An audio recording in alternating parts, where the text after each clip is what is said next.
gelişinle könlümü ferah aldı.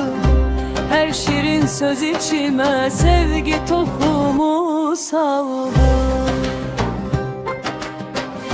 Seni sevdiğim anda gül açtı arzu dilek. Hicran odunda yanıp eridi seven yürek. Senin sevgindir ömrüm, bil ki yaşadan beni. Bildim ki yüreğim var, ne yaxşı sevdim seni. Sevip sevgindir ömrüm, bil ki yaşadan beni.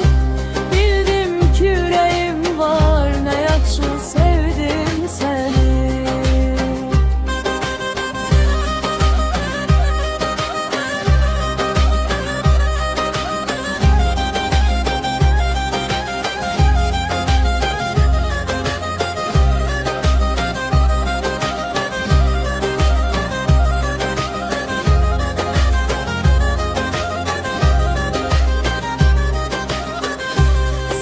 Sevilen varsa hayat güzeldir demek.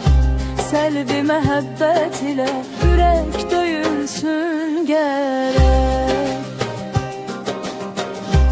Seni sevdiğim anda gül açtı arzu dilek.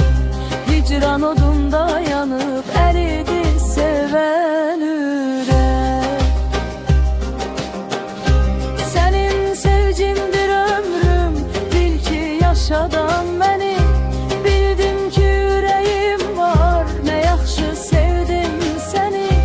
Senin sevcindir ömrüm, bil ki yaşadan beni. Bildim ki yüreğim var, ne yaxşı sevdim seni.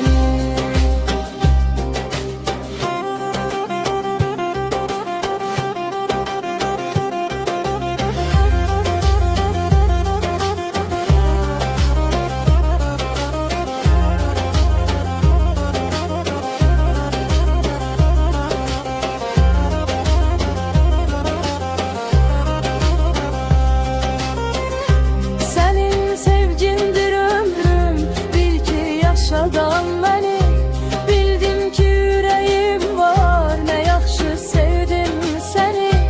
Sevim sevcimdir ömrüm, bil ki yaşadan beni. Bildim ki yüreğim var, ne yaxşı sevdim seni. Sevip sevilen varsa hayat güzeldir demek. Selvi mehabbet ile yürek döyülsün gerek.